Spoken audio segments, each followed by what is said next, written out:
If you're watching this, the press release just came out that ESPN hired me to be a college football analyst for them this fall, covering the ACC. Most people won't give a but if you're watching this, you've probably consumed some of my content over the years, so first off, thank you. I don't think I'd be, in fact, I know I wouldn't be in this position without your eyeballs watching my content. YouTube is where I got my start as a football analyst, so I appreciate you. But the reality is, 99% of football fans don't know who I am, nor should they. But because I'm now associated with the most famous 4 letters in sports, the amount of people searching my name might touch double digits for the first time in a decade. And the thought of those few people needing to do actual work to dig up dirt on me didn't sit right with me, so I figured I'd bring it straight to you guys. Full B-Rabbit. Unfortunately, I was a 5-star quarterback back in the day who had it ingrained in my head since I was like 13 that college coaches were tracking my social media and be careful what you post out there, so you're not going to see that many crazy posts. But I did find these. What up? I'm Max, and I'm the Scarf. Mostly men.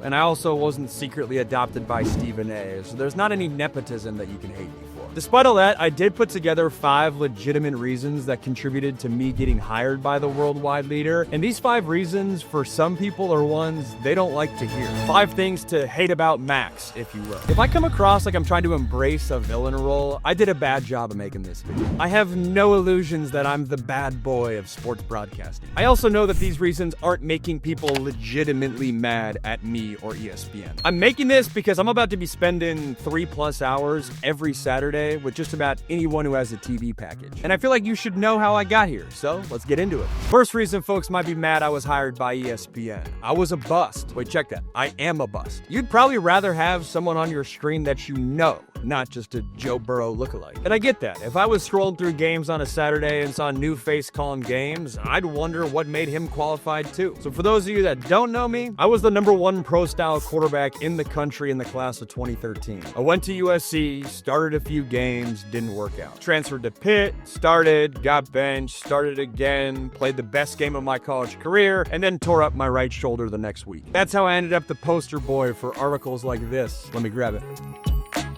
The typical definition of a bust is a player with big expectations and then no on-field production. I could either pretend that doesn't apply to me or twist the reality of the story to make myself feel better, or own it. And I know some of you guys don't like this, but I choose the latter. But here's the thing, if you're mad I got this job because I wasn't a star quarterback, you're missing the part that actually matters. Oftentimes, the best analysts are the ones where broadcasting is their primary career, not their fallback career. Guys like Joel Klatt, Kirk Herbstreit, and Dan Orlovsky weren't household names as players, but they've become the voices of this sport because they're great at this job. Since the day I stopped playing, I treated this the same way I once treated football. Gotta earn the right to get playing time, or in this case, your view. Every week I've tried to get better, as a communicator, as a storyteller, and as a student of the content game. And I've learned that being a bust doesn't disqualify you from breaking down the game at a high level. In fact, sometimes it gives you more to say. I had 5 head coaches in 5 years. Lane Kiffin, Ed Orgeron, Steve Sarkisian, Clay Helton, and Pat Narduzzi. That's 5 different offensive schemes, 5 different ways to approach how to schedule practice, 5 different cultures. It wasn't ideal for my playing career, but it's been an absolute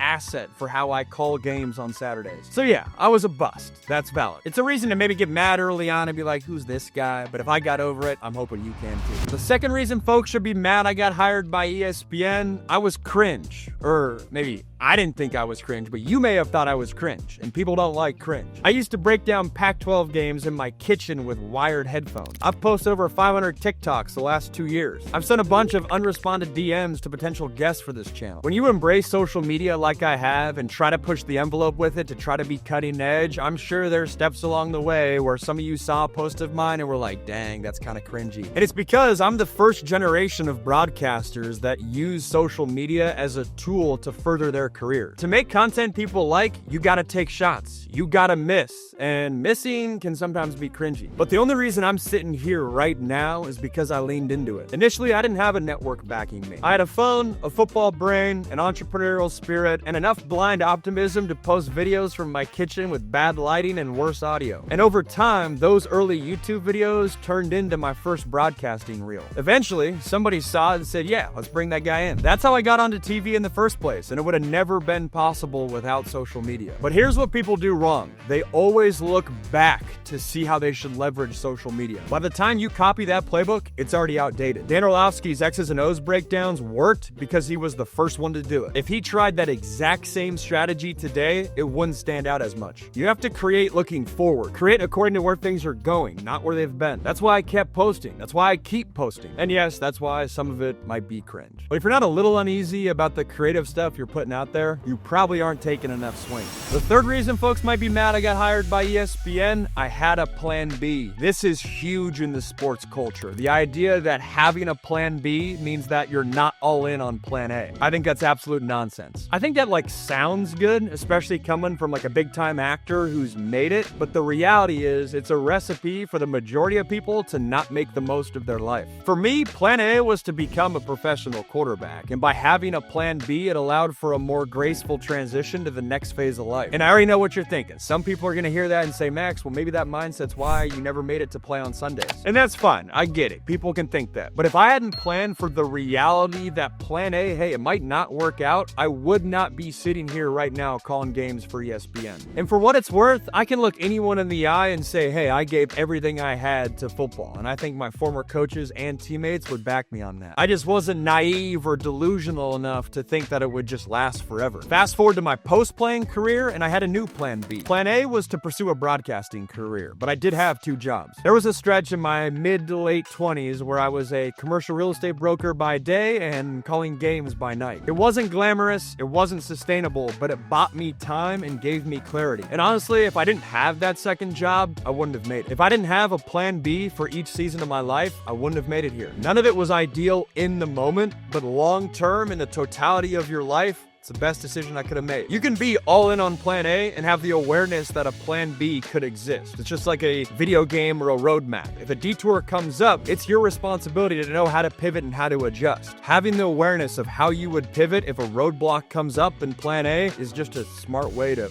approach life. The fourth reason folks might be mad I got hired by ESPN, I worked for free. In our current self-empowerment era, this can put some people on edge. It may sound to you like I let an employer take advantage of me, but I believe it's on you to take advantage of the opportunity rather than letting the opportunity take advantage of you. Early in my post-football career, I took gigs that didn't pay much or at all. I helped Yogi Roth with Pac-12 coverage. I moved across the country with 2.5 college degrees to work on Gary Vee's team at minimum wage. I slept in my office's lactation room one summer while living in New York City to save myself 10 grand. But here's why this might bother people, because it just doesn't feel fair. Someone else might have only taken a job that paid what they're worth. I didn't. I took the jobs that got me into the rooms that I wanted to be in. I made peace with being underpaid in the short term so I could stay in the game long enough to prove that I belong. And that decision to say yes when other people might have found a reason to convince themselves to say no, especially when you're young and you're early to mid-20s,